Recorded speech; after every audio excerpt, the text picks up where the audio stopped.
Welcome to West Texas, where the cobalt blue skies go on forever, and the beautiful Colorado River winds its way through the canyons and the desert countryside. This is the Jayhawk Creek Ranch. I'm Mark Warren, and I'm here at Jayhawk Creek Ranch in West Texas. And we're going to talk a little bit about the ranch. Charlie, just to start off with you, tell me a little bit of why you were interested in the ranch. Being from South Louisiana, we were always used to hunting river bottoms and swamps and heavy timber. And I had an opportunity to come out to West Texas and do some hunting. Really enjoyed it. The terrain here was not like anything I had ever experienced. The amount of animals and the opportunities I had were tenfold compared to what I was used to hunting. So I started looking for a place to buy out in this part of Texas, and had been to the Champion Ranch, which the people that owned this place owned the Champion Ranch, and they told me about that place in West Texas. Came out, took a look at it. Fell in love with the place right away. The views and the animals they had here, everything about the place was something that that I really that I liked. And Shane, tell me a little bit about, you've been here the longest, is that correct? Yeah. Yeah, and you know a good bit of history of the property and such like that, so tell Yeah, us. I know some. I think they started it in 2002, kind of as just their own personal use. Had a little more land. They ended up selling some land, I believe, and fencing this area here, and started hunting just with buddies and stuff, which evolved into what they call Champion Ranch today. So I think that's what, 21 years? 22, something 22, like yeah. that, So they initially put quite a few species in here, so you have a lot of generational animals, that were born and raised in here. What are some of the things that you really like about the ranch? I mean, to be here as long as you've been here, you've got to really like It's a it. challenge. It's not a petting zoo, it's a challenge. I mean, they were born and raised in here. The terrain's unbelievable. I mean, you look at it from the lodge here, you just don't notice half the elevation changes, the red rock canyons, the places to hide. There's really neat, like Indian artifact type things you can find around the ranch. The river itself, I mean, that's in West Texas, that's hard to find. And JJ, you're the biologist here, and so you know a good bit about the species and such like that. Tell us a little bit about the animals and exactly, what exactly is here. I'm the forester who's been doing the work of Okay, I got you. Charlie for about 12 plus years now. It was really interesting when we started looking around in Texas. There were so many places that were available that were lacking the resources. You'd go and you'd see a big area and there's almost no animals. There's no water, there's no food. It just didn't support very much. When I met this place, I had to rethink what I had been thinking about management because of all the water and the resources. It was able to carry 3, 4, 5, maybe even tenfold the animals and the carrying capacity that you'd see just about anywhere else. Mainly because of the 3.5 miles of river frontage that keeps water for them year round. Water's such a resource here. You just don't find that everywhere. We bounced around and we were seeing animals left and right, where a lot of times I would go and see a place and you'd kind of think about what it could produce, and you might be looking at 1, 2, 3 harvestable animals per year. Here it was more like 20, 30, 40 or more, just that it would grow here on its own accord. And they're both exotics as well as native species here. Exactly. Shane, jump in there because you know an awful lot about that as well. So. Well, yeah, I mean, we have a ton of species out there, a lot of exotics and native. We carry a lot of turkeys, white-tailed deer. Exotic wise, we have huge herds of orcs, aoudad, addax, wildebeest. I mean, it's just amazing what you see out there. We took a ride this morning. We've seen zebra, we've seen black buck, we've seen a lot of different rams. There's a I agree with him. I mean, this place supports so much more. And there's so much out there you don't see. I mean, he flies it twice a year, sometimes 3 times.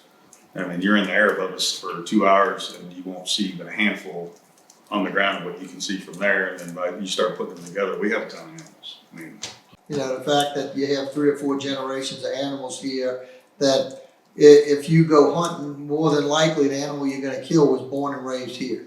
It wasn't brought in on the truck, and, you know, now we do bring in animals, if we have hunters come in to the camp and kill a lot of a certain species, we'll bring in some, from time to time, but for the most part, yeah.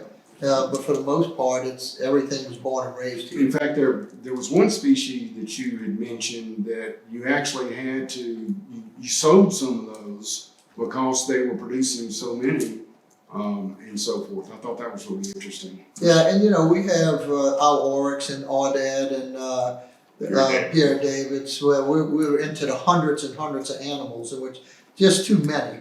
it's a source of income. Yeah, so it's another source of income. So we'll, a couple of times a year, we'll sell a few trailer loads just to generate some income and relieve the pressure on the ranch. JJ, tell us a little bit more about some of your experience in managing properties and things of that nature. I've managed properties from Georgia and Florida all the way out past West Texas. And this place holds some of the best upland game bird and waterfowl. You wouldn't think in the desert that you would have the waterfowl, but I've managed waterfowl properties in Monroe, Louisiana, all up and down the flyway along the Mississippi River. And as good duck hunting, as good upland bird hunting as you'll have anywhere, including bobwhite and blue quail, and a wide variety of duck species. You're not gonna just sit there and hunt greenheads or wood ducks. You'll have a duck hunt where you'll have 15, 20 different species potentially in one day. You won't find that anywhere else.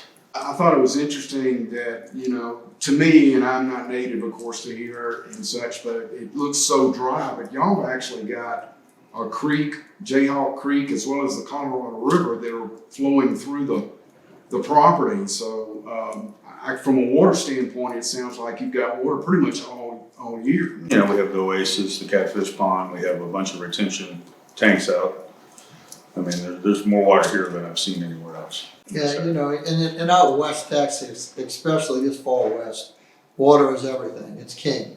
So if you have water year round, you're going to be able to maintain a much larger population of animals than, like JJ mentioned, a lot of the ranches we looked at didn't have a lot of animals because they didn't have a lot of water. Yeah. You know, they just couldn't support them. This place, because it has Colorado River running through it year round, if some of the smaller tanks dry up and we get to a drought situation like we had last year, we still had water on the ranch where no one around us did. And our system of roads out here is second to none too. The network of roads is such that you could ride roads for days and days and days and never see from one road to another road that you have been to the same place. I'll get you lost 15 times out here.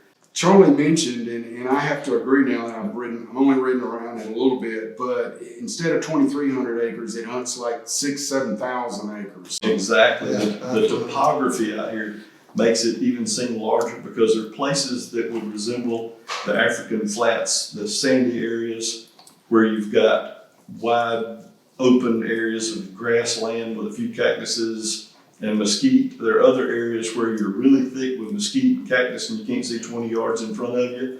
There's some places from bluffs to where you're looking over a mesquite flat and you're seeing 1,000 yards away, spotting animals through the spotting scope. There are cliffs full of rocks and aoudad.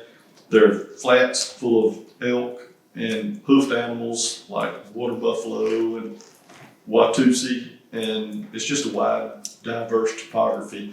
Charlie, moving a little bit backtracking a little bit to your interest in the property, where do you see, when you were looking at this and now that you've had it for a few years, where do you see the value in this property? You know, the animals would probably be the number one value. We have over $5 million worth of animals on the place now. You know, we have access to as many animals or any type of animal that someone would want to come in and hunt, but that's the biggest value. There's a couple $1 million worth of buildings and things like that, but the majority of the value is in the animals and of course the land. Yeah. The fact that it's got the Colorado River running through it, which helps us maintain such a large herd. I also understand there's some advantages for an owner also in owning this from an tax easement. Right, it qualifies for about $10.5 million worth of tax easements. It's already been, I have a letter in place from the company that would do the tax easements. It's already been accepted in the program, so a new owner could definitely take advantage of that almost immediately. Y'all have, through the years, you have got so many hunting stations, blinds and such that are well maintained and so forth, and feeders and such. Charlie, I know you got a favorite spot from what I heard up overlooking the river. Tell us a little bit about that one spot. Well, it's one of the higher elevations on the ranch. You can pretty much see the entire ranch from up there. Have a stand that overlooks the entire Colorado River, but you can see from the back gate to the front gate.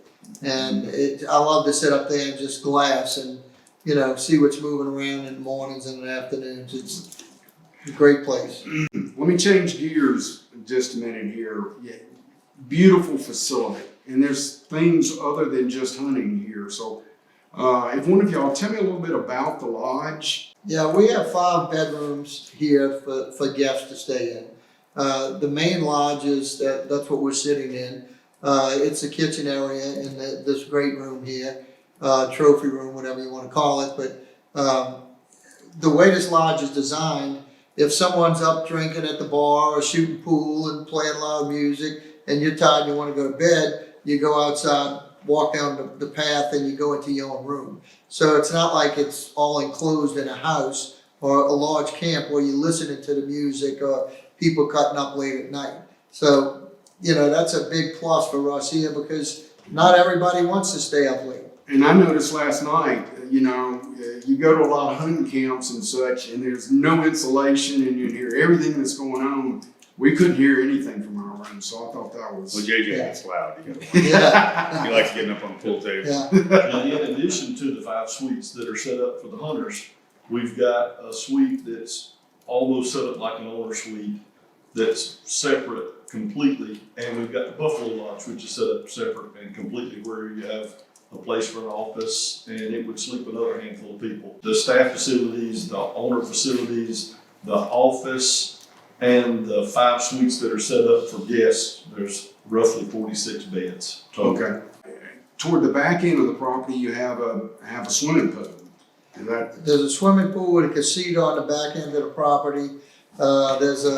They call it the Acapulco Lounge. It's a place to lay out and relax in the afternoons. Throughout the day, if it gets too hot, they'll go and swim at the facility. Or if a person comes with their wife or their family, and the family wants to go swimming while they're hunting, it gives them another opportunity to do something. Now, something we didn't mention is skeet shooting range. Mm-hmm. So at night, we raise the lights. You can shoot skeet all night long, so you're not wasting your daylight hours when you want to be hunting, doing things like that. But you come in after dinner, we go out there and shoot skeet. I also saw you got a little driving. Yeah, there's a driving range. Somebody was telling me about some kind of a game y'all play with a wash bucket. I put a galvanized water tank out there, and you have to chip it into it. And for some reason, wherever I placed it is the perfect place on the entire ranch from there because nobody can make it in. 1 or 2 people. Yeah. Other things that we haven't talked about that y'all might want to mention? 2 high-rack Jeeps that hold 4 people. You can drive around. The guide or owner can take people around. Have 2 Can-Ams. One has a high seat in it as well. And then we have a top drive, which will hold 8, driven from the top.